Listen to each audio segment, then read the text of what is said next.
कर्म का तरीका बताओ जिससे कर्म करो और बंधन भी ना हो। इसका बड़ा ही सहज तरीका है। तुम कर्म फल में आसक्ति मत रखो। यह कैसे हो सकता है? फल प्राप्ति की इच्छा तो हर कोई करता है। परंतु क्या इच्छा करने से मनुष्य को फल की प्राप्ति होती है? नहीं अर्जुन, क्योंकि फल तो प्रारब्ध के हाथ में है। और जो भी मनुष्य फल प्राप्ति की इच्छा करता है, उसका मन फल के बारे में सोचकर अपने कर्म और कर्तव्य से विचलित हो जाता है और उसे वो फल प्राप्त नहीं होता जिसकी उसने इच्छा की थी। पार्थ, मनुष्य केवल कर्म कर सकता है, फल कदापि मनुष्य के अधीन नहीं है। केशव, यदि फल की प्राप्ति मनुष्य या उसके कर्म के अधीन नहीं है तो कर्म ही क्यों करे? हे केशव, तुम्हारे कहे अनुसार यदि फल प्रारब्ध ने अपनी मर्जी से देना है तो फिर प्राणी को कर्म करने की आवश्यकता ही क्या है? कर्म करने की आवश्यकता क्या है, यह जानने से पहले यह तो जान लो कि प्रारब्ध क्या है, प्रारब्ध कैसे बनती है। हे केशव, प्रारब्ध क्या है उसे जानने में क्या मुश्किल है? यह तो सीधी सी बात है कि जो भगवान की इच्छा है वही मनुष्य का प्रारब्ध होती है। नहीं अर्जुन, नहीं, यह धारणा सत्य नहीं है। क्यों सत्य नहीं है? क्योंकि मैं किसी के प्रारब्ध नहीं बनाता, ना मैं किसी प्राणी के कर्म अथवा कर्म फल के हिसाब में दखल देता हूं। इसलिए प्राणी की प्रारब्ध बनाने में मेरा कोई हाथ नहीं होता। फिर कौन बनाता है प्राणियों का प्रारब्ध? प्राणियों के अपने कर्म। अर्थात ये कि प्राणी जैसे कर्म करेगा उसका वैसा ही फल पाएगा। अच्छे कर्म करेगा तो अच्छा फल मिलेगा और बुरे कर्म करेगा तो बुरा फल पाएगा। यही जो प्राणी के अच्छे बुरे कर्मों के अच्छे बुरे फल का हिसाब है, इसी को प्रारब्ध कहते हैं। अपने पुण्य कर्मों के फलस्वरूप सुख और अपने पाप कर्मों के फलस्वरूप दुख प्राणी इसी जन्म में या अपने अगले जन्म में भोगना ही पड़ता है, वो टल नहीं सकता। इसलिए अकर्मण्य हुए बिना निरंतर अपने धर्म के अनुसार कर्म करते जाओ और मन में यह पक्का विश्वास रखो कि जिस नियत के साथ तुम कर्म करोगे उसी नियत के अनुसार तुम्हें फल अवश्य मिलेगा। कर्म का यह अटल विधान है, इसमें कभी किसी के साथ अन्याय नहीं हो सकता। हे अर्जुन, प्राणी का कोई भी कर्म नष्ट नहीं होता, मनुष्य को अपने हर कर्म का फल अवश्य मिलता है। इस तरह प्राणी के कर्मों के अनुसार उन कर्मों का फल हर मनुष्य के प्रारब्ध में लिख दिया जाता है। इसी कारण हर जन्म में मनुष्य अपने ही कर्मों के बंधनों में बंध जाता है। इसी कर्म के बंधन में बंध जाने के कारण मनुष्य आवागमन अर्थात जन्म जन्मांतर के चक्रव्यूह में फंसा रहता है और उसे मोक्ष प्राप्त नहीं हो पाता। कर्म के बंधन से आवागमन या जन्म जन्मांतर का क्या संबंध है? मनुष्य अपने एक जन्म में जो कर्म करता है, उन कर्मों के फल के रूप में पाप और पुण्य दोनों ही होते हैं। कभी पाप अधिक होते हैं तो कभी पुण्य। दोनों का दुख सुख भोगते हुए मनुष्य अपने नए जीवन में जो कर्म करता है, उनका हिसाब पाप पुण्य के खाते में नए सिरे से लिख दिया जाता है। इस तरह इन नए कर्मों को भोगने के लिए एक और नया जन्म लेता है और जन्म जन्मांतर का यह सिलसिला लगातार चलता रहता है और मनुष्य की आत्मा का अपने परमात्मा से मिलन नहीं होता, जिसे मोक्ष कहते हैं।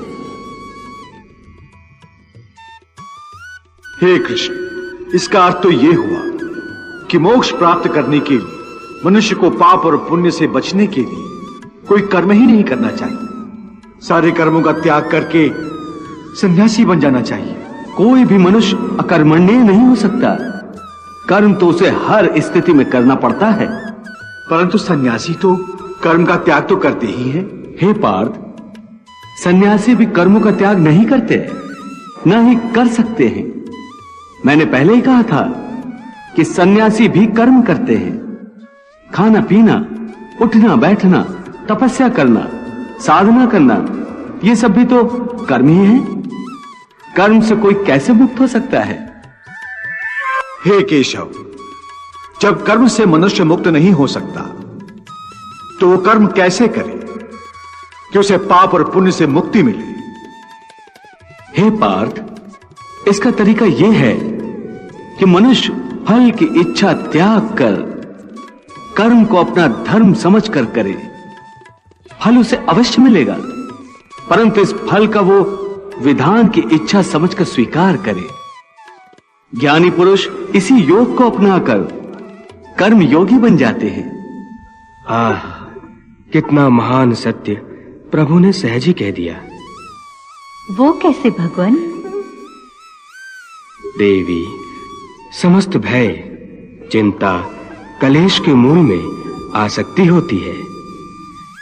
कर्मयोग फल की आसक्ति का त्याग करने को कहता है, अर्थात निष्काम होकर कर्म करने को कहता है।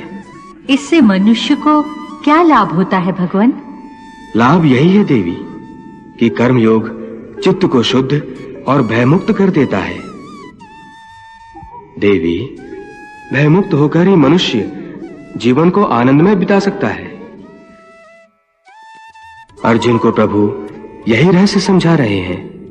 हे अर्जुन, तुम इंद्रलोक दिव्यास्त्र पाने के लिए गए थे, तब उर्वशी के मोहजाल में नहीं फंसे थे, उर्वशी से मोहित नहीं हुए थे, क्योंकि उस समय तुम्हारा मन निरासक्त था।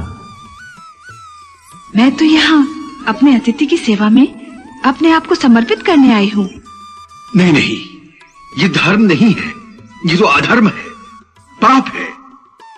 हे अप्सरा, मेरे लिए हर वो स्त्री जो मेरे विवाह बंधन में नहीं बंधी आदरणीय है, देवी और माता समान है।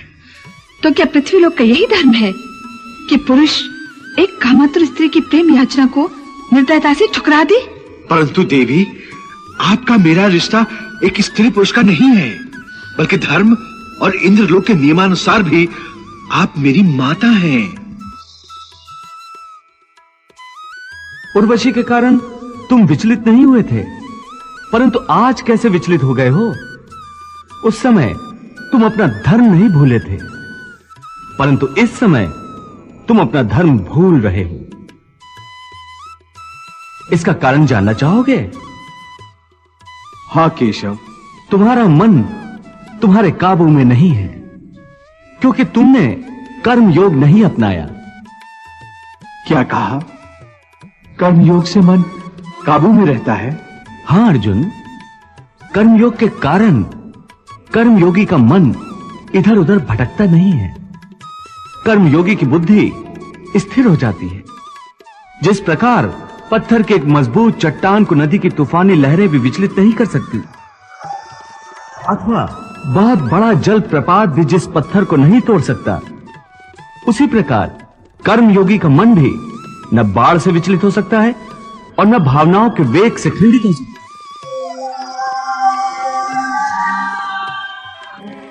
हे पार्थ, इसलिए तुम निष्काम कर्मयोग की साधना करो, और निष्काम कर्मयोग की सबसे बड़ी विशेषता यह है कि तुम कर्म करते हुए भी कर्म के बंधनों में बांधे नहीं जाओगे।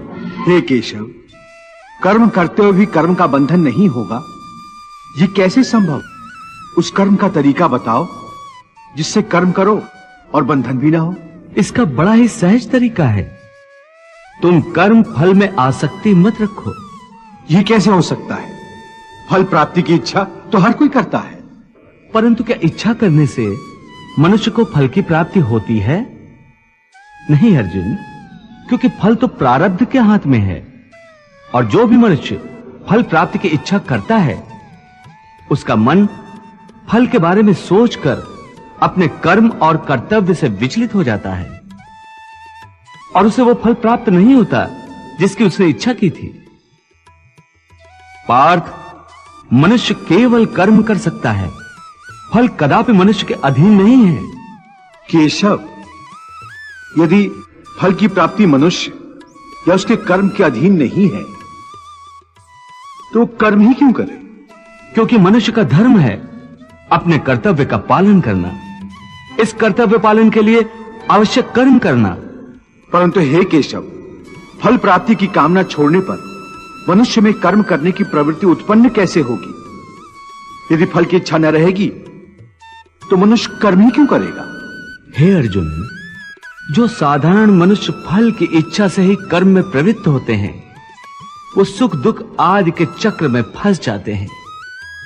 उनकी मन शांति नष्ट हो जाती है। हर पल हर समय फल प्राप्ति के विचार से उनकी निद्रा उड़ जाती है। हे पार्थ, तुम दुर्योधन और उसके भाई को ही देखो। बचपन से ही दुर्योधन, शकुनी और दुशासन आदि ने हस्तिनापुर के सिंहासन को प्राप्त करने के लिए कितने अधर्म किए, याद है ना तुम्हें? उन्होंने जब भीम भैया को पानी में फेंक दिया था, और वो घटना भी याद होगी जब इन्हीं कौरवों ने तुम सब पांडवों को लाक्षागृह में जलाकर मार डालने की चाल रची थी।